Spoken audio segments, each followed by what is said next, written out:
और आज पहिला मिलनवा और मिलल सजनी के सजनवा और हमारे अंग अंग गुलाब नियन खिलल बा बदनवा और सोनी सोनी भगवान और जन बिहान होखे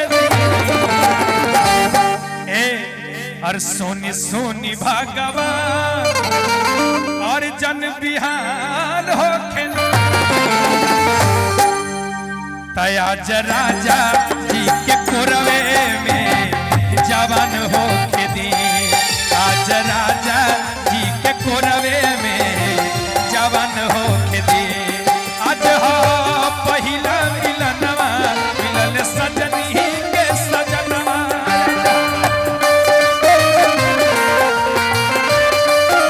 आज हो पहिला मिलनवा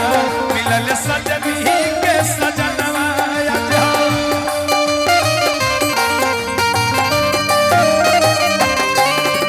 सोनी भगवान जन बिहान होके दी सोनी सोनी भगवान जन बिहान होके दी राजा जी के कोरवे में जवान होके दी राजा जी के कोरवे में जवान होके दी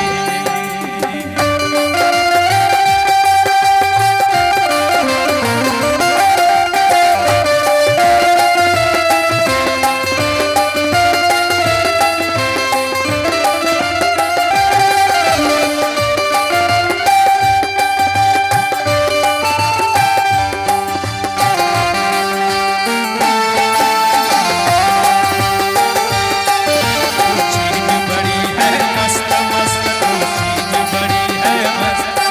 वो चीज बड़ी है मस्त मस्त चीज बड़ी है मस्त अरे नहीं तेरा कोई दोस्त मत हो है तू हर वक्त वक्त वो चीज बड़ी है मस्त मस्त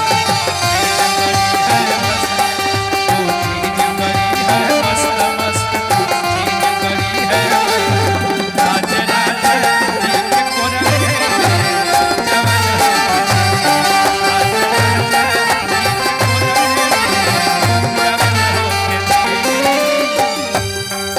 तरीके भगवान कि काश ई रात राते रह जाओ एकरा के बिहान मत होखे दे काहे कहतारी राजा जी के ओठवा से ओठ जाब सटी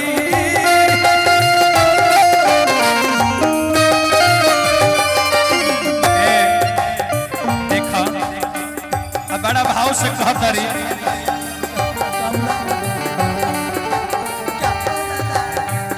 राजा जी के ओठवा से ओठ जाब सटी राजा जी के ओठवा से भूपुर भूपुर जारी हवा दियावा के बाती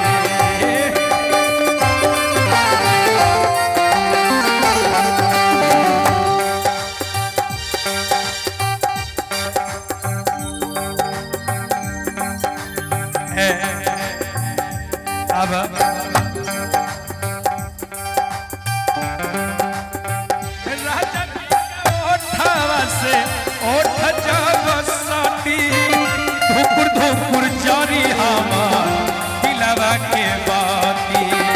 धुपुर धुपुर जारी हमार दिलवा के बाती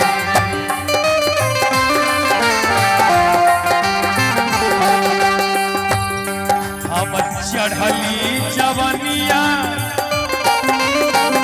बैठा हम चढ़ली जवनिया जियान होके दी हम चढ़ली जवनिया जियान होके दी आज राजा जी के कोरवे में जवान होके दी आज राजा जी के कोरवे में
औरतिया कहत तारी कि हे भगवान देखा बड़ा भाव से कहत तारी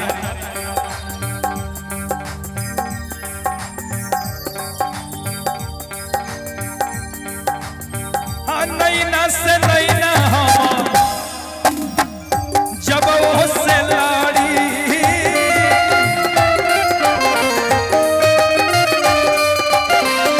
नैना से नैना राजा जब वो से लड़ी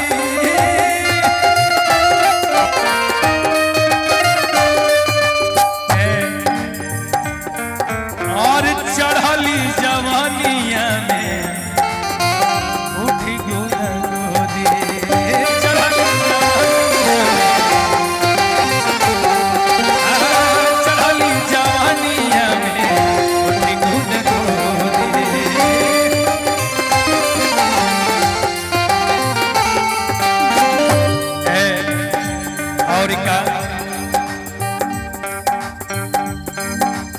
जानी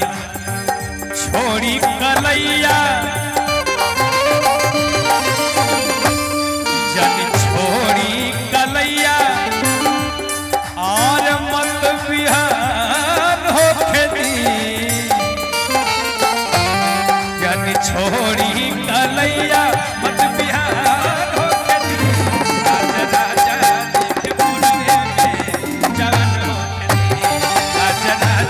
जी के कोरवे में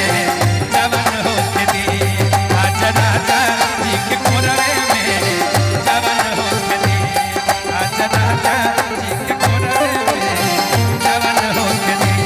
राजा राजा जी के